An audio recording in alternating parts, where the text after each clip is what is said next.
quien está junto a ti, no te duermas. Sí, no te vayas a dormir. Vamos a orar. Padre, te damos gracias en el nombre de Jesús porque eres bueno, Señor. En esta hora, Señor, seremos expuestos a tu palabra. Espíritu Santo, pedimos tu dirección, pedimos tu enseñanza. Pedimos, Señor, que tú hables a cada uno de los que estamos aquí, a cada uno de los que escuchan este mensaje y podamos ser transformados a la imagen de tu amado Hijo Jesucristo. En el nombre de Jesús, a ti te damos la honra, la gloria y la alabanza. Amén. ¿Alguien está contento? Sí, amén. Hemos venido y esto es una fiesta. Hoy es un día de fiesta y hoy vamos a estudiar, vamos a meditar en un tema muy importante dentro de la secuencia que venimos estudiando del Evangelio que describe Mateo. Y el día de hoy vamos a estudiar entre la copa y la cruz. Entre la copa y ¿quién más? Y la cruz. ¿Sabes? La cruz comenzó en un lugar, o el relato de la cruz, el proceso de la cruz comenzó en este momento que vamos a meditar el día de hoy. Naturalmente, estuvo en el plan de Dios desde un principio, pero aquí hay un cumplimiento. Hemos visto cómo es que Jesús es presentado por Mateo como un hombre, como un ser humano que es el rey que venía al mundo, el Mesías esperado y que traería libertad al pueblo de Israel, pero al mismo tiempo, ¿verdad?, a cumplir muchísimas profecías. Ya lo hemos estudiado. Y quiero que me acompañes a la carta a los Hebreos. Carta a los Hebreos capítulo 5, versículos 8 al 9.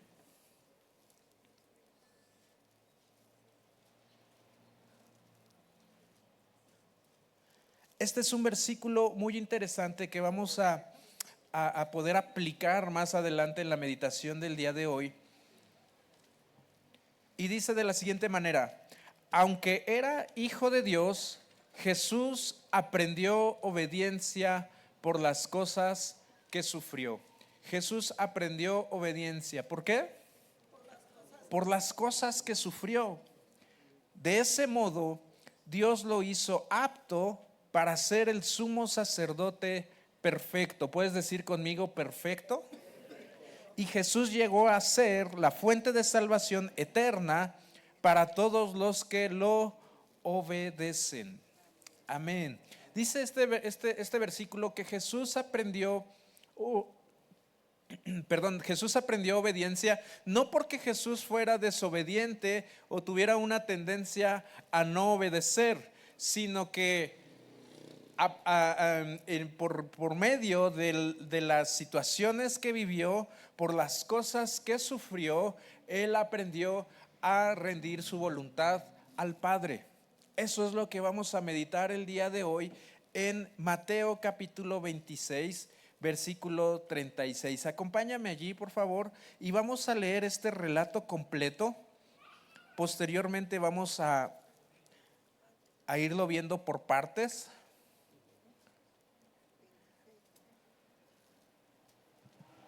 El capítulo 26 de Mateo comienza con la conspiración para matar a Jesús. Jesús es ungido en Betania. Judas acuerda traicionar a Jesús porque Judas tenía un corazón malo. Él amaba el dinero. Vio la oportunidad de vender al Señor Jesús y obtener una ganancia y no dudó en hacerlo. ¿Por qué? Porque su corazón era malo. Vimos también ya la última cena. Jesús predice la negación de Pedro, ¿verdad? Antes de que cante el gallo 3 veces me negarás. Y Pedro como que dijo, ¿cómo crees? Y ahora vamos al versículo 36. Jesús ora en Getsemaní. Dice de esta manera: entonces Jesús fue con ellos al huerto de olivos llamado Getsemaní. ¿Cómo se llamaba? Y dijo: siéntense aquí mientras voy allí para orar. Se llevó a Pedro y a los hijos de Zebedeo, Santiago y Juan, y comenzó a afligirse y a angustiarse. Les dijo: mi alma está destrozada de tanta tristeza hasta el punto de la muerte. Quédense aquí y velen conmigo. Él se adelantó un poco más y se inclinó rostro en tierra mientras oraba. ¿Qué es lo que estaba orando Jesús? Padre mío, si es posible, que pase de mí esta copa de sufrimiento. Sin embargo, quiero que se haga tu voluntad, no la mía. Luego volvió a los discípulos y los encontró como dormidos. Le dijo a Pedro: ¿no pudieron velar conmigo ni siquiera una hora? Velen y oren para que no cedan ante la tentación, porque el espíritu está dispuesto, pero el cuerpo es débil. Entonces Jesús los dejó por segunda vez y oró: Padre mío, si no es posible que pase esta copa a menos que yo la beba, entonces hágase tu voluntad. Cuando regresó de nuevo a donde estaban ellos, los encontró dormidos otra vez. ¿Por qué? Porque no podían mantener los ojos abiertos. Era muy tarde. Así que se fue a orar por tercera vez y repitió las mismas palabras, repitió lo mismo. Luego se acercó a sus discípulos y les dijo: adelante, duerman y descansen, pero miren, ha llegado la hora y el Hijo del Hombre es traicionado y entregado en manos de pecadores. Levántense, vamos, miren, el que me traiciona ya está aquí. Wow, qué relato tan impresionante acabamos de leer. Están pasando muchas cosas simultáneamente. No era la primera vez que Jesús le dijo a los discípulos: vamos a orar o voy a orar al monte de los olivos. Este era un monte en el que Jesús acostumbraba ir a orar allí. Y dentro de ese monte, bueno, en las faldas del monte, en algún lugar, había un jardín. ¿Había un qué? Un jardín. Y ese jardín o huerto se llamaba Getsemaní. Jesús acostumbraba ir a orar a ese huerto. Repito, esta no era la primera ocasión que Jesús iba a orar allí. En este momento yo creo que él decidió ir a orar allí porque sabía Jesús que venía algo difícil que tenía que enfrentar y que tenía que permanecer. Él ora y dice: bueno, si es tu voluntad, Padre, que pase de mí esta copa, pero no se haga mi voluntad, sino la tuya. Vamos a ver aquí en este relato en Getsemaní a un Jesús, o vamos a ver la humanidad de Jesús. Y resalta muchísimo, porque sabes, acaba de mencionar versículos atrás que alguien lo va a traicionar. ¿Alguien ha sido traicionado aquí? Es muy de humanos eso, ¿sí o no? Jesús lo experimentó, ¿sabes? Jesús experimentó la traición, Jesús experimentó y empezó a sentir cosas aún en su cuerpo, ansiedad, temor, entre otras que vamos a estudiar. Y vemos a un rey, ese rey que venía a la tierra a salvarla, ¿verdad? A buscar y a salvar lo que se había perdido. Ese rey ahora está, ¿sabes cómo? Está quebrantado, está padeciendo, está en un momento muy difícil. El versículo 38 dice de esta manera: les dijo: mi alma está destrozada de tanta tristeza hasta el punto de la muerte. Fíjate, Jesús está dejando ver su vulnerabilidad como ser humano. Porque sabes, Jesús es 100% Dios, pero también es 100% hombre. Las dos naturalezas, Dios y hombre. Jesús no vino a la tierra, ¿verdad? ¿Has escuchado la historia de Superman, de Clark Kent? ¿Cómo llegó a la tierra? Él llegó en una cápsula, ¿sabes? ¿Recuerdas esa historia? ¿Alguien ha visto la película? Superman llegó en una cápsula y tenía un aspecto de ser humano, parecía un hombre común y corriente, de hecho tenía un trabajo, pero tenía superpoderes que las personas no tenían. ¿Sabes? Jesús no llegó en una cápsula, Jesús nació de una mujer. Jesús creció en una comunidad. Jesús se relacionó con la gente. Jesús creció en el templo. Jesús tenía un trabajo. Jesús iba al templo. Jesús tenía necesidades físicas, fisiológicas. Jesús lloró. Es el versículo más corto de la Biblia. Jesús lloró. Y en este proceso, este es un momento, este es un proceso en la vida de Jesús que marcaría una diferencia en la humanidad en general, en la historia de la humanidad. Esta es una noche muy importante. De hecho, el título es un poco extenso. Entre la copa y la cruz, la noche que cambió la historia. Esa noche cambió la historia de la humanidad, porque hubo una decisión. El rey Jesús está postrado entonces sobre su rostro. ¿Sabes? Esa no era una posición cotidiana de oración. Generalmente la oración que hacía la gente era de pie y tal vez levantando sus manos. El hecho de postrarse sobre su rostro en tierra o entre las piernas denotaba todavía un nivel más íntimo, un nivel mayor de aflicción o de aflicción, de luto. También en algunos pasajes de la Escritura habla acerca de esa posición. Jesús está allí postrado sobre su rostro, está pidiendo compañía. ¿Sabes qué? Cuando pasamos momentos difíciles, a veces le llamamos a alguien, ¿sí o no? Le llamamos a un amigo, le llamamos a nuestros padres, le llamamos a alguien de la iglesia, no sé. Jesús tenía amigos y les dijo, ¿saben qué? Voy a enfrentar un momento muy difícil, necesito compañía.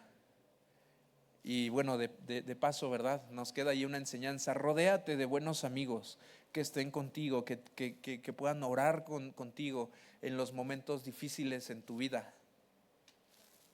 Jesús le dijo a 3, acompáñenme, y se quedaron dormidos. Como que no ayudaron en mucho, pero Jesús necesitaba apoyo humano, ¿verdad? Ahí, Jesús, estamos contigo y vamos a orar. Infortunadamente ellos se quedaron dormidos. ¿Sabes? Jesús está confesando que siente angustia en ese momento. ¿Alguien ha sentido angustia?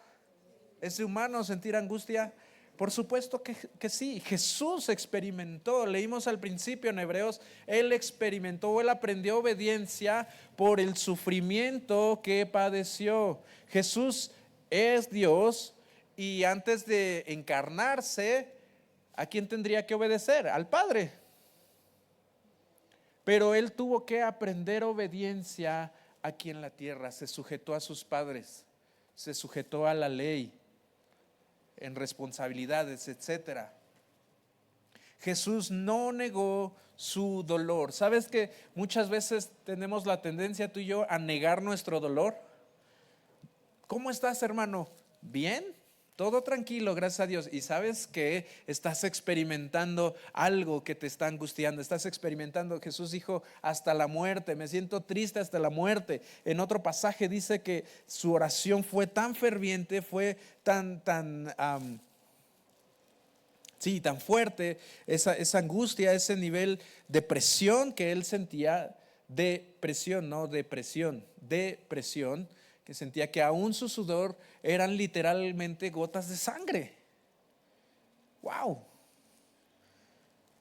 Y lo externó. ¿Saben qué? Me siento así.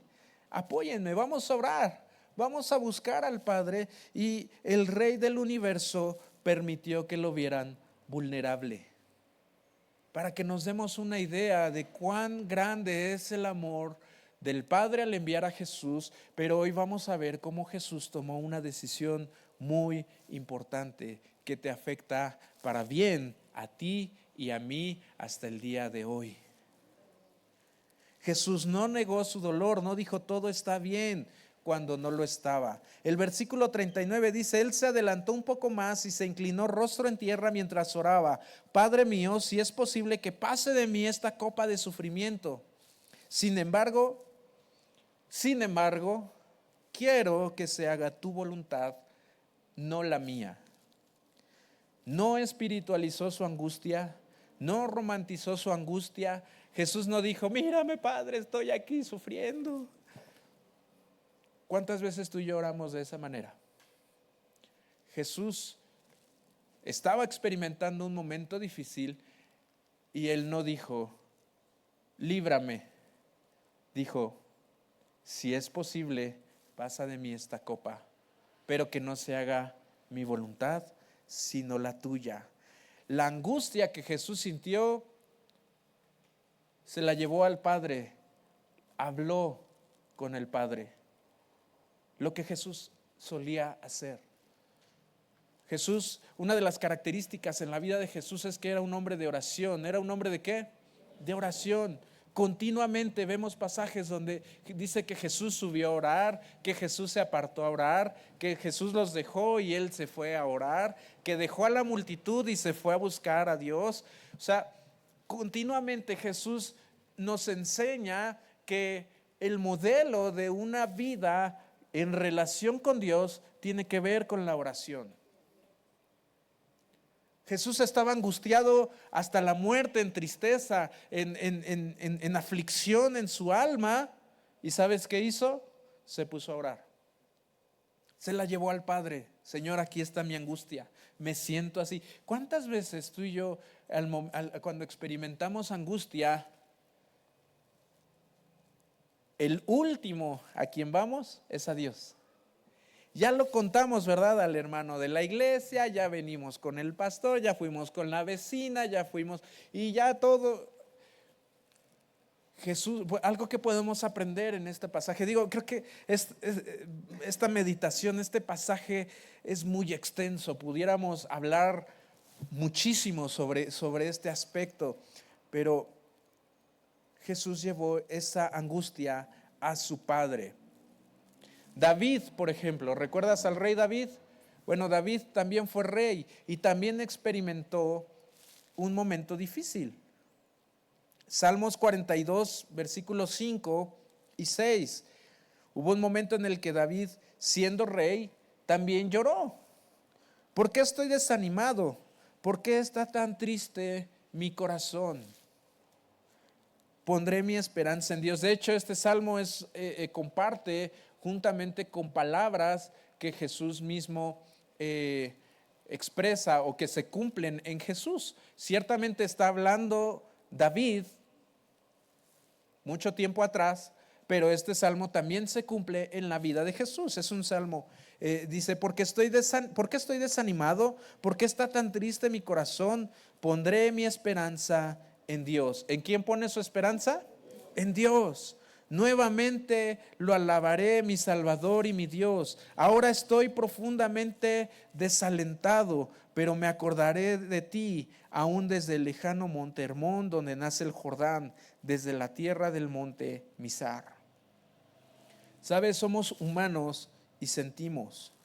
Muchas veces queremos tener la autoridad del rey, así como David tenía autoridad, o tú y yo pudiéramos buscar la autoridad que Jesús nos delegó, porque ciertamente Jesús, ¿verdad? Dijo, bueno, ahora ustedes vayan y cosas mayores que las que han visto, ustedes harán. ¿Recuerdas esa parte? ¿Alguien cree esa promesa? Sí, muchas veces queremos esa autoridad, pero no queremos experimentar la vulnerabilidad que Jesús mostró, por ejemplo, en este pasaje. Wow. Si el rey está así de angustiado, entonces la copa que tenía enfrente no era algo ligero. Y no es que Jesús, ¿verdad?, tuviera literalmente una copa en sus manos y estuviera ahí, ¿verdad?, orando y bebiendo su copa. ¿A qué copa se refiere? Bueno, ahí mismo Jesús aclara y dice que se trata de una copa de sufrimiento. Versículo 39 Dice, Padre mío, si es posible que pase de mí esta copa de sufrimiento. Ahora, acompáñame por favor a Jeremías capítulo 25, versículo 15.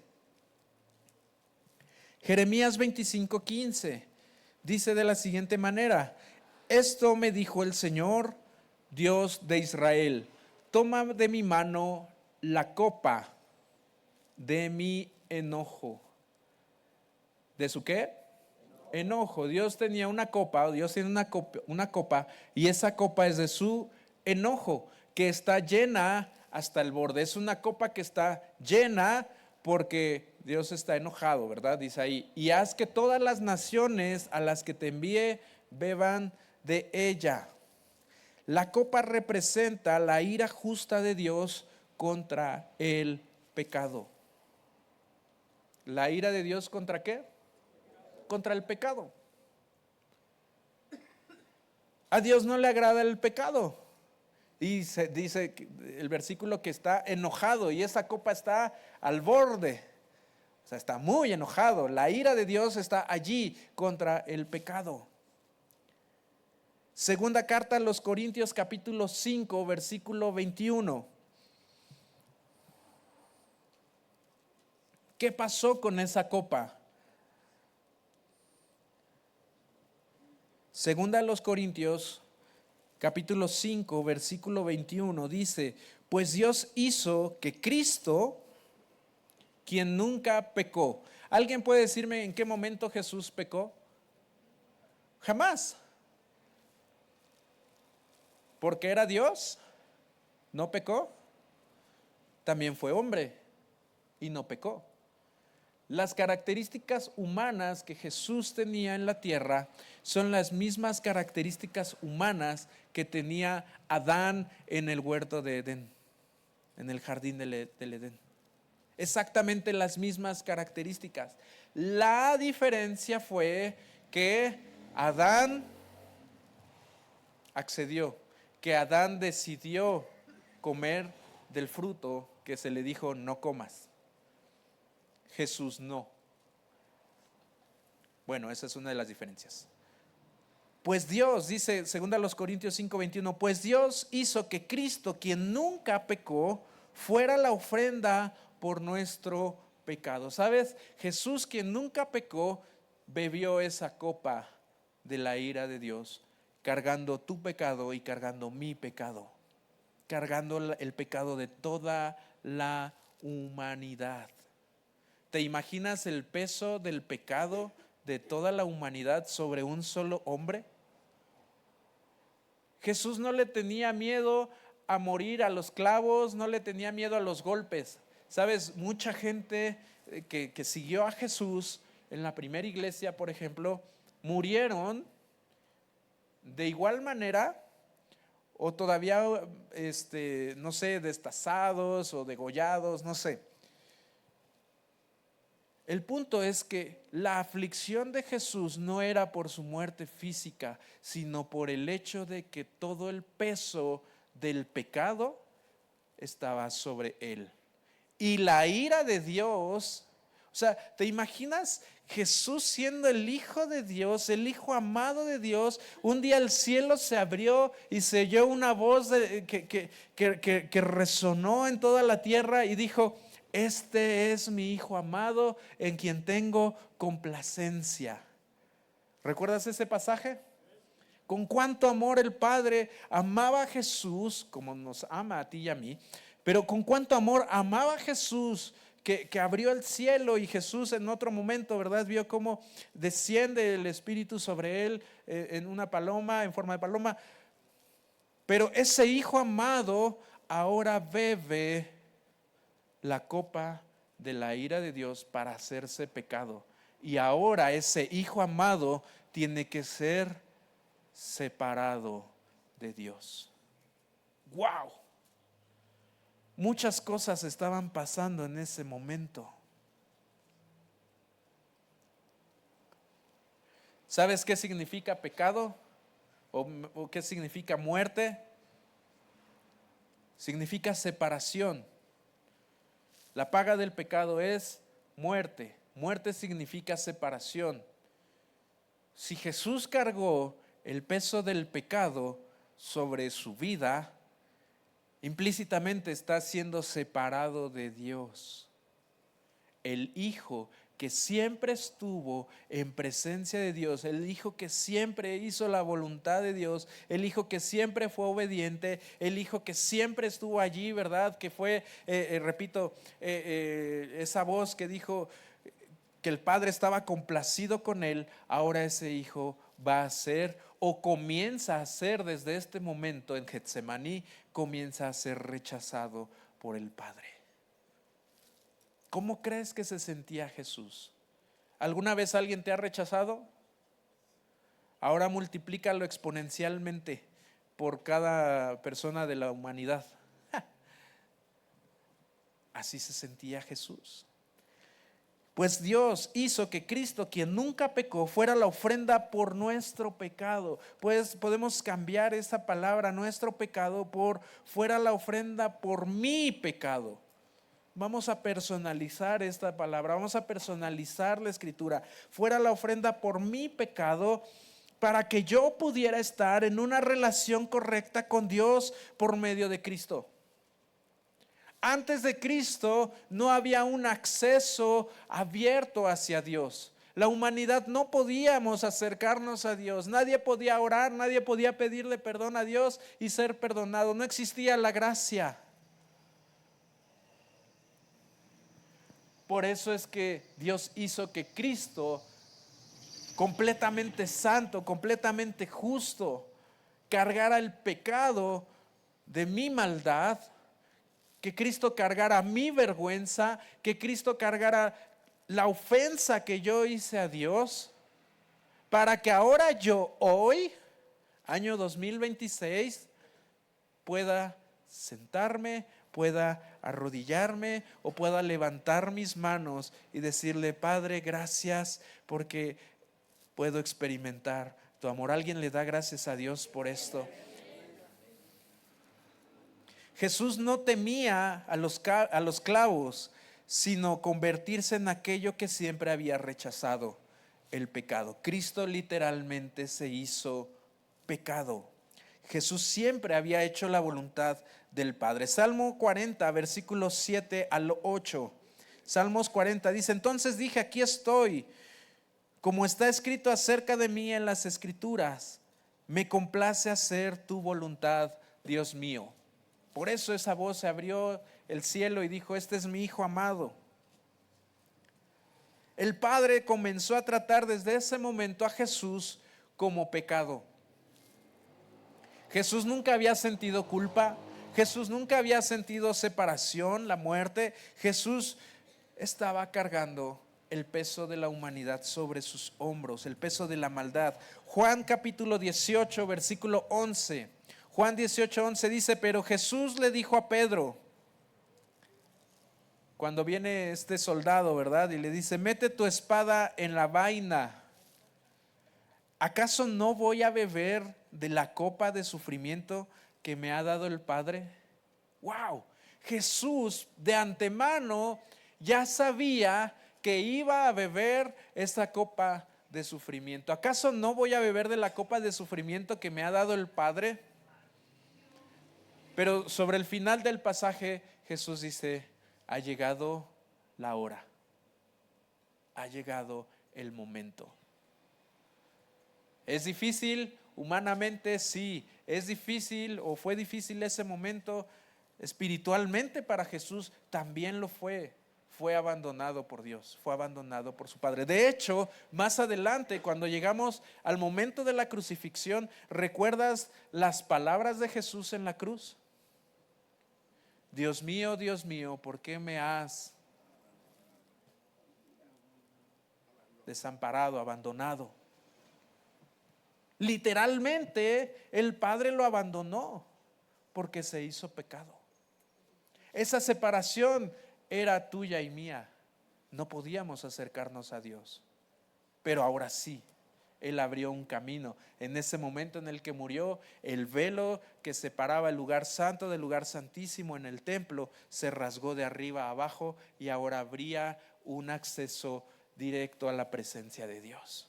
para todo aquel que quiere, para todo aquel que viene, para todo aquel que desea venir a su presencia y rendir su vida a Él. El espacio está abierto, la oportunidad está abierta y Él dice, vengan a mí. Wow. En el Calvario bebió la copa, pero en Getsemaní decidió beberla.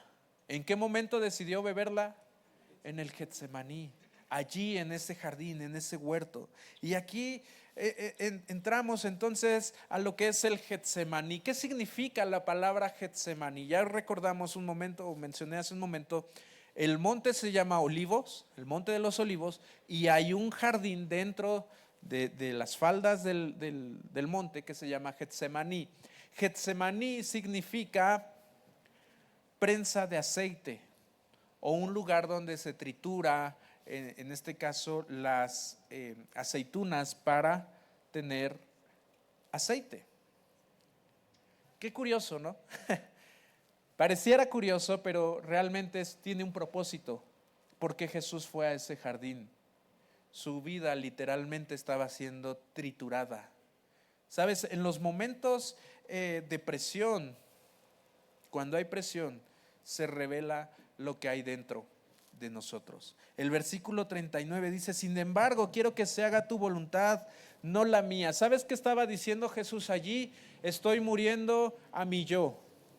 Hoy en día, pareciera que la sociedad nos motiva o incita a que vivas tu voluntad y que le des rienda suelta a tu yo.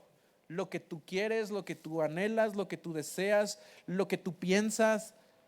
Puede ser que esté contrario a la ley, pero si tú lo piensas y consideras que eso es apropiado y es bueno para ti, entonces está bien. Jesús está muriendo a una voluntad, está renunciando a Él decir, yo me quedo con mi vida, yo estoy bien,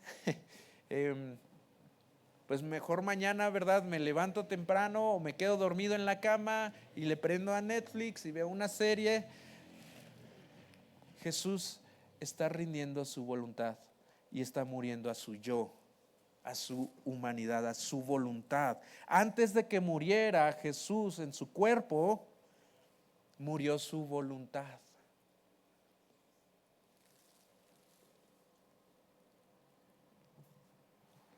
Aquí hay una pregunta obligada. ¿Será que nuestra voluntad ha muerto completamente? ¿Mi yo ha muerto completamente? El apóstol decía, ya no vivo yo, ahora vive Cristo en mí.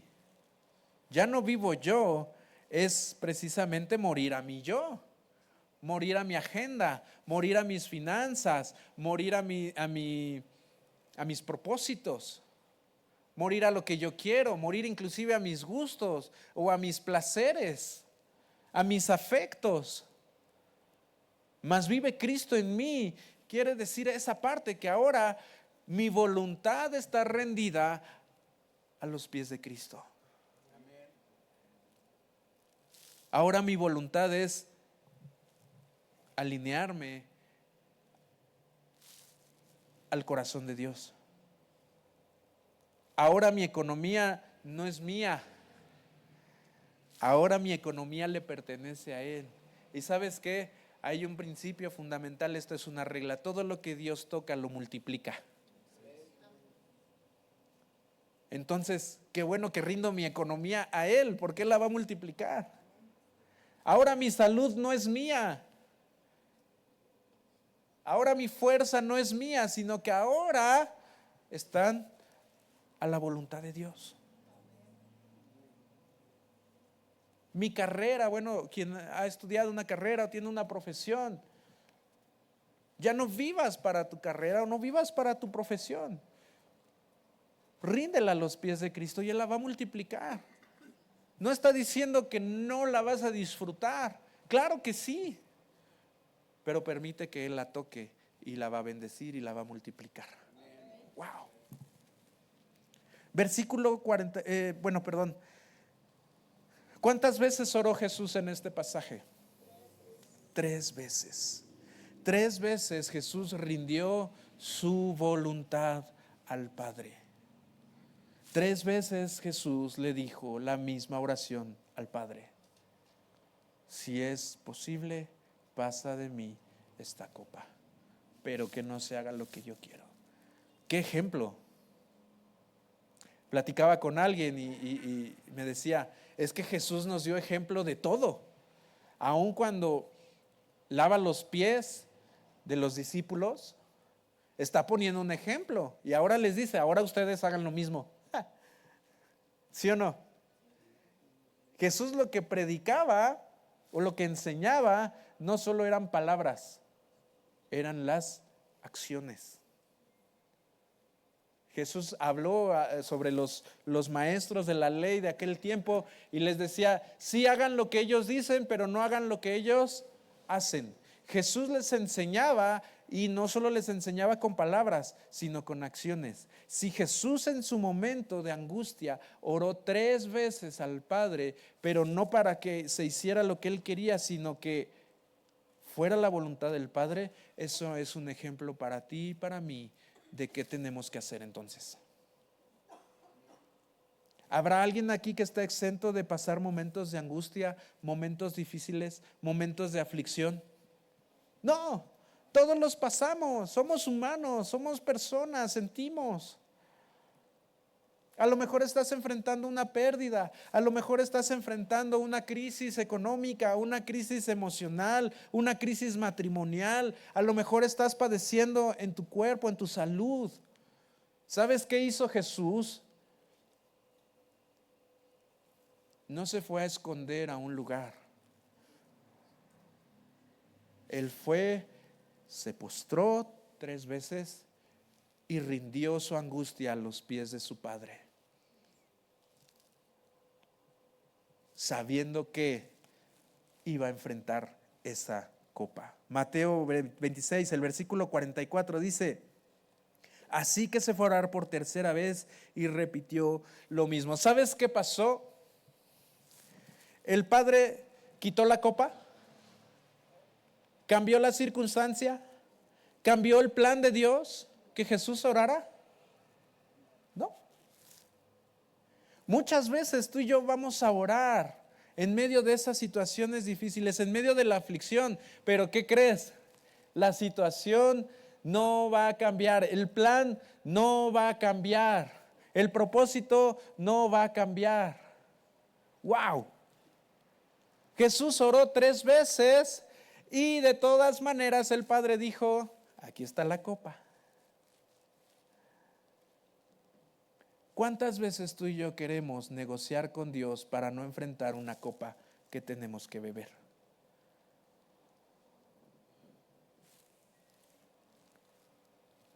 Pablo, por ejemplo, el apóstol Pablo, ¿sabes? Él en algún momento en la escritura, en la carta a los Corintios 12, en 2 Corintios dice que él experimentaba un aguijón en su carne. ¿Has leído ese pasaje? Que venía, ¿verdad? Para bofetearlo y para atribularlo. Y muchos por mucho tiempo enseñaron que eso era una enfermedad, que Dios le había enviado una enfermedad. Bueno, yo no sé qué Dios sea ese, porque el Dios de la palabra dice que no me envía enfermedad. Dice que envía, ¿verdad? Que tiene planes de bien y no de mal para mí. ¿Cómo me va a enviar una enfermedad? ¿A qué se refería el apóstol Pablo? Precisamente a una aflicción constante. ¿A una qué? Aflicción constante. Ese era su aguijón. ¿Qué aflicciones constantes experimentó el apóstol Pablo? ¿Lo golpearon? ¿Lo encarcelaron? ¿Lo acusaron? ¿Naufragó? ¿Lo mordió una serpiente? ¿Lo apedrearon? El apóstol Pablo vivió una aflicción constante. Pero ¿sabes cuál es la respuesta que Dios le da cuando el apóstol Pablo ora y le dice, Señor, quítame este aguijón? Dice que muchas veces él oró eso a Dios. ¿Y cuál crees que fue la respuesta de Dios? ¿Se lo quitó? No. La respuesta en 2 Corintios 12, versículo 9 dice, mi gracia es todo lo que necesitas.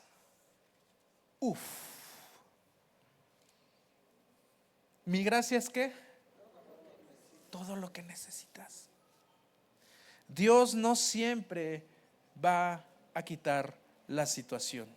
Dios no siempre va a quitar la presión, pero su gracia te hace fuerte. Eso es lo que experimentó Jesús.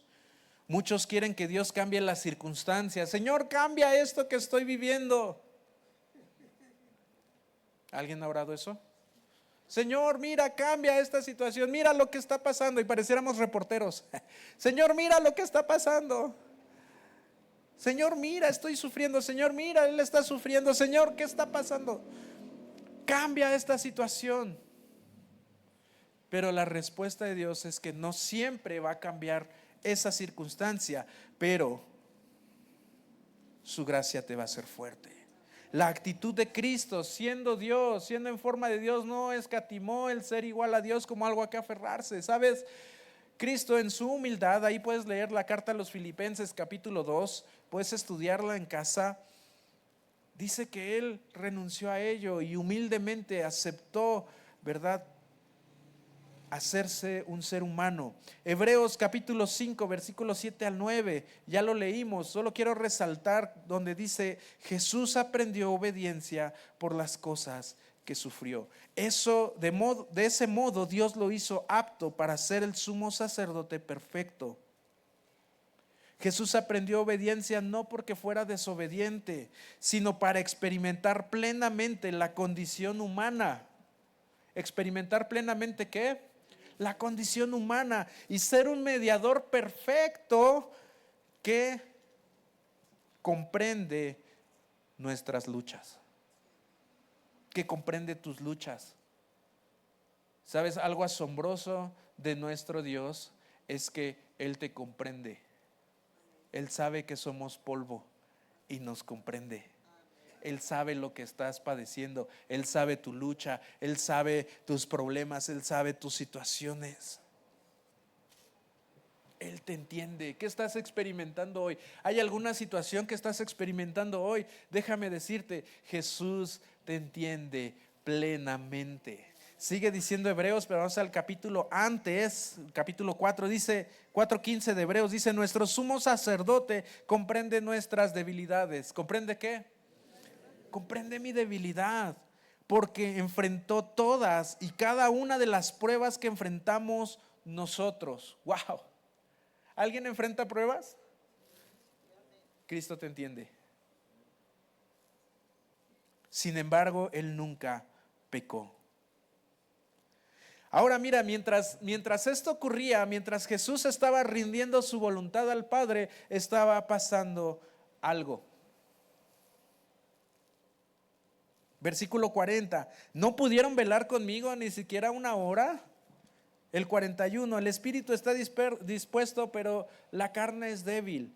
Están pasando cosas. Jesús está rindiendo su voluntad al Padre. En ese momento hay tensión en el cielo, porque el cielo estaba expectante de qué estaba pasando Jesús en ese momento, ¿sabes? Era un momento trascendental en la historia. Judas en ese momento estaba entregando a Jesús, o muy probablemente en ese momento le estaban entregando a Jesús las monedas, o ya iba de camino al huerto de Getsemaní, porque sobre el final vemos que les dice: aquí está el que me va a traicionar, el que me va a entregar.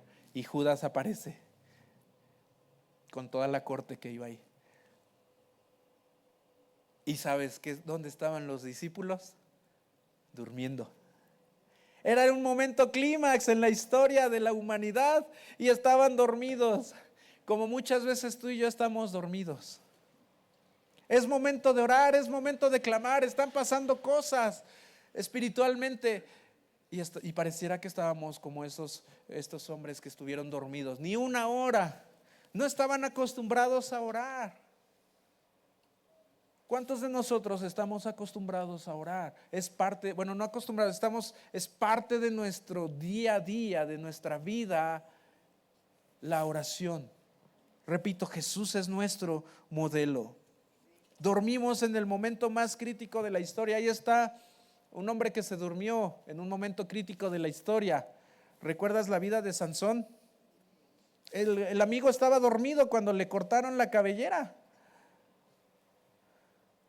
y perdió toda su fuerza y perdió el propósito que Dios había puesto sobre su vida. Al final, bueno, Dios tuvo misericordia y de todas maneras Dios cumplió su propósito, pero le tocó padecer a Sansón, le costó su propia vida.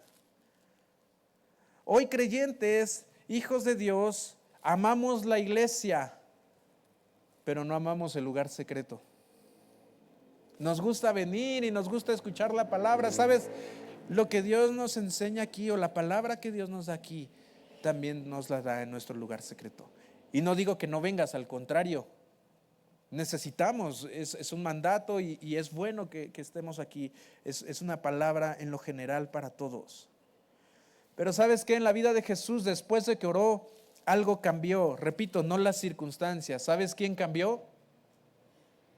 Cambió Él. El versículo 45 dice: luego se acercó a sus discípulos y les dijo: adelante. ¿Qué les dijo? Adelante. Ya no es un Jesús que está angustiado, ya no es un Jesús que está, híjole, pues que pase de mí esta copa, Dios. ¿Sabes? Después de que Jesús oró la tercera vez, Él se levantó completamente fuerte, completamente transformado, porque la oración te transforma. Él dijo: adelante, estoy listo. Ahora cambió su mirada. ¿Sabes por qué? Porque recibió la afirmación de su Padre en medio de su oración. Tú y yo necesitamos ser afirmados por nuestro Padre cuando venimos y oramos. Puede ser una circunstancia muy difícil. El Padre te afirma cuando vienes a comunión con Él.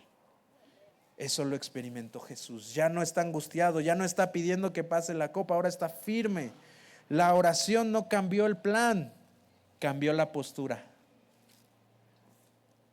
Romanos 5:17, la obediencia de uno que abrió salvación para muchos, pues el pecado de un solo hombre, Adán, hizo que la muerte reinara sobre muchos, pero aún más grande es la gracia maravillosa de Dios y el regalo de su justicia, porque todos los que reciben vivirán en victoria sobre el pecado y la muerte por medio de un solo hombre, Jesucristo. El versículo 18 dice: así es, un solo pecado de Adán trae condenación.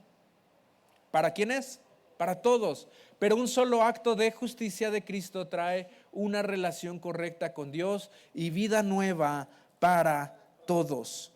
Por uno solo que desobedeció a Dios, muchos pasaron a ser pecadores. ¿Quién es ese solo que desobedeció? Adán. Pero por uno solo que obedeció a Dios, muchos serán declarados justos. Jesús decidió obedecer. Esa noche en Getsemaní, Él bebió esa copa para decidir obedecer. Y gracias a que Él obedeció, ahora tú y yo somos declarados justos. Amén, gracias a Dios. La cruz comenzó en el jardín. La salvación comenzó con alguien que rindió su voluntad a Dios. Imagínate si tú y yo rendimos nuestra voluntad a Dios. ¿Cuántas cosas van a pasar? El mundo fue salvo porque un hombre dijo: no se haga mi voluntad. Todo el mundo, fíjate, esta expresión me voló la cabeza cuando leía este comentario. Todo el mundo fue salvo. Todo el mundo fue traído a la gracia de Dios, o la gracia de Dios se manifestó a todo el mundo porque hubo un hombre que dijo: no se haga mi voluntad, sino la tuya. Wow. Noticias. ¿A cuántos les gustan las noticias? Cada uno de nosotros experimentamos un Getsemaní. ¿A cuántos les gustan los Getsemaníes? Ay. ¿Sabes? Jesús experimentaría el Getsemaní porque iba a ir al Calvario. morir. Bueno, hoy Dios no te está llamando a que vayas al Calvario. No vas a morir. Jesús ya murió. Él ya murió por ti y por mí. Ahora el plan de Dios es para que tengamos vida y la tengamos en abundancia. Pero enfrentamos Getsemanís. Enfrentamos esos momentos en los que va a haber una confrontación y tenemos que enfrentar esa copa. ¿Qué puede ser esa copa? Algo que estás evitando. Quiero que pienses en esto. ¿Qué estás evitando hoy? Jesús dijo, bueno, si es tu voluntad, pasa de mí esta copa. ¿La podemos evitar? ¿Puede haber otra manera? ¿Qué voluntad de Dios pretendes negociar? La voluntad de Dios es que Jesús muriera. Había un propósito. Y la voluntad de Dios particular para cada uno de nosotros a veces nos pide cosas y nosotros muchas veces tratamos de negociar. Señor, pero que no sea de esta manera. Señor, mira. Tratamos de negociar. ¿En qué área de tu vida sigues diciendo, no quiero, Señor? No quiero esto. No quiero congregarme. No quiero restaurar mi matrimonio. No quiero adorar. No quiero. Otra pregunta. ¿Estás orando como Jesús oró? ¿O muchos estamos durmiendo como Pedro y sus amigos también? Aparentemente estamos allí, estamos en el mismo huerto, es la misma situación y se nos convocó a orar, pero realmente no estamos orando. Nos ganó el sueño. Sabes, yo veo ahí en ese sueño una apatía.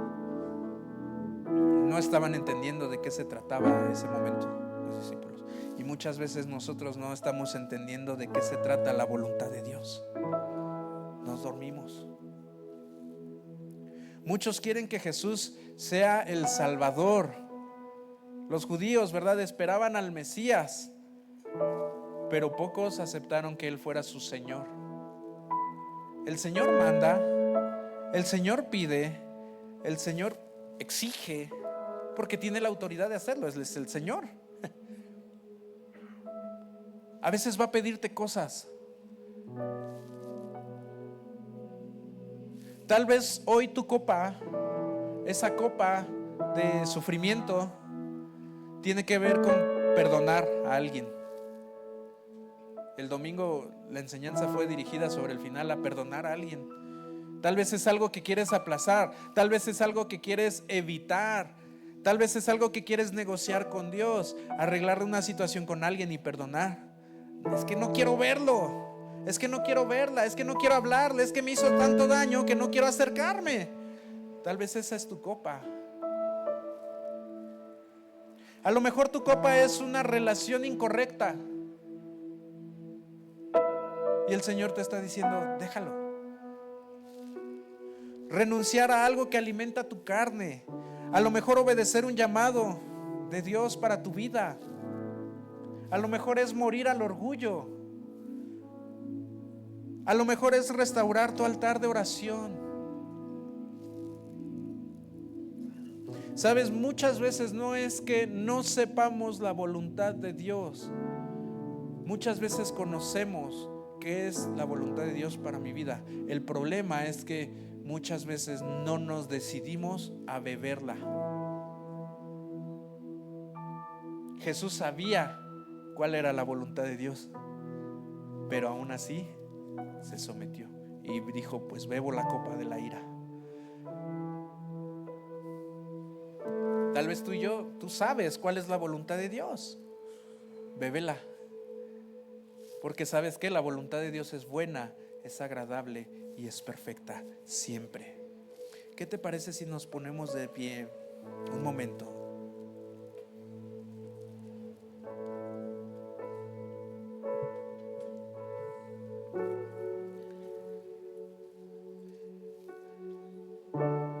Te invito a que podamos meditar en esto. ¿Habrá algo en tu voluntad que esté luchando con Dios o esté luchando contra Dios? Te invito a que cierres un momento tus ojos y medites. Si sabes que Dios te está pidiendo algo en esta noche, quiero decirte que este es tu jardín. Hoy nos ubicamos en el Getsemaní. Hoy es un Getsemaní grandote aquí. Y a lo mejor es momento de que rindas tu voluntad a Dios y que le entregues y le digas: Señor, yo por mucho tiempo he pasado o he querido evadir esta copa en mi vida, pero hoy vengo a rendirme a tu voluntad.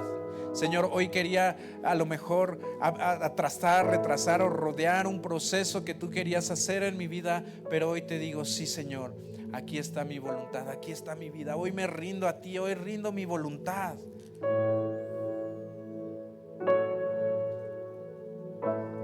Y podemos levantar nuestras manos. Si este es tu deseo, podemos orar esto y decirle al Señor en tus palabras: Señor, aquí está mi voluntad.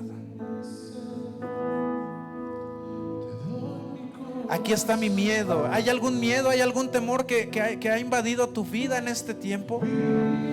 Ríndeselo a la voluntad de Dios. El amor de Dios está aquí.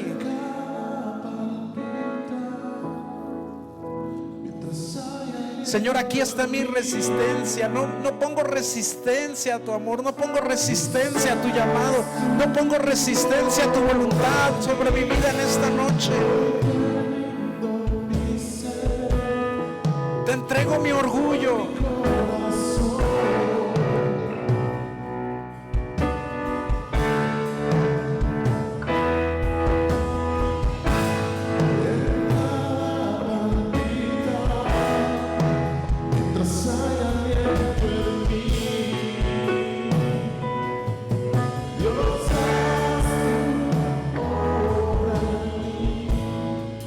¿Qué te parece si oramos esto? Esa es una declaración para valientes, para alguien que ha tomado una decisión hoy de rendir su voluntad a Él. En tus palabras, ¿qué te parece si le decimos: Señor, no te pido que quites la copa, te pido que me fortalezcas para obedecer? ¿Qué te parece si se lo dices al Señor en tus palabras? Señor, hoy no te pido que quites esta circunstancia, no te pido que quites esta situación, no te pido que quites el problema. Te pido que me des la fuerza para obedecer en medio de esta situación, para cumplir con tu voluntad en medio de esta situación. Que ya no vivo yo, sino que ahora Cristo en mí vive. Señor, ahora vivo a tu voluntad, ahora vivo para tus planes, ahora vivo para tus propósitos. En el nombre de Jesús.